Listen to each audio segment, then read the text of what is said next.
भारतीय जनता पक्षाच्या वतीने आयोजित या कार्यशाळेत मतदार यादी शुद्धीकरण, संघटन बळकटीकरण आणि निवडणूक पारदर्शकतेवर विशेष भर देण्यात आला। यावेळी आमदार प्रशांत ठाकूर यांच्यासह स्थानिक पदाधिकारी, कार्यकर्ते आणि नागरिक मोठ्या संख्येने उपस्थित होते। कार्यशाळेत बोलताना किरीट सोमय्या यांनी दुबार आणि बोगस मतदारांवर कारवाई करण्याची गरज अधोरेखित केली। मतदार यादी स्वच्छ आणि पारदर्शक ठेवण्यासाठी अशा मोहिमा सातत्याने राबवणे आवश्यक असल्याचे त्यांनी सांगितले। तसेच कार्यकर्त्यांना प्रत्येक नागरिकापर्यंत पोहोचण्याचे आणि आगामी निवडणुकांसाठी सज्ज राहण्याचे आवाहनही त्यांनी केले। मतदार ही महाराष्ट्रातली एक सगळ्यात मोठी विधानसभा झालेली आहे, पण त्यात 2010 नंतर जे हजारो असे मतदार यांची नावं दिसत आहे की ज्यांचं मूळ काय आहे हे शोधायचं काम या SIR दरम्यान होणार आहे। ज्या मतदारांचं नाव मतदार यादीत आहे पण त्यांचा पूर्व इतिहास दिसत नाही, अशी सगळी नावं कापली जाणार।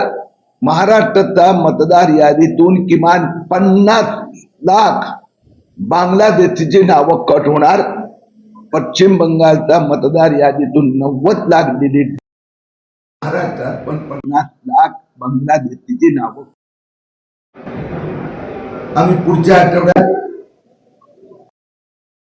आसपास असे हजारो बेकायदेशीर घुसखोर आलेले आहेत, त्याची पाहणी करायला मी आणि आमदार प्रशांत ठाकूर जाणार आहोत।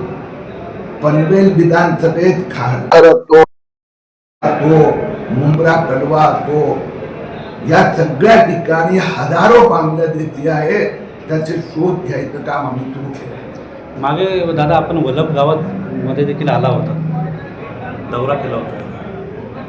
आणि 2 गोष्टी झालेल्या आहेत। आपल्याला माहित आहे की पनवेलच्या एका गावात जवळजवळ 26 ते बोगस जन्म नोंदणी झालेल्या आहेत, ते या SIR साठीच आहे। बोगस जन्म प्रमाणपत्र वापरायचं देवेंद्र फडणवीस यांनी यासाठी आता सगळ्या ज्यांनी बोगस पुरावे या SIR मध्ये दोष देणार तो 3 वर्षासाठी जेलमध्ये जाणार।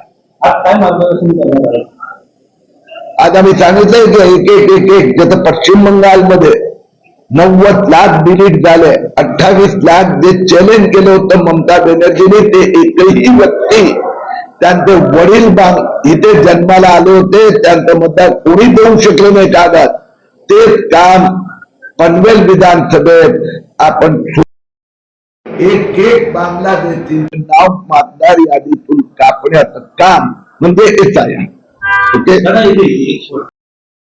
आजची उद्योगनगरी न्यूजला सबस्क्राईब, बेल आयकॉनला प्रेस करा, लाईक, कमेंट आणि शेअर करा।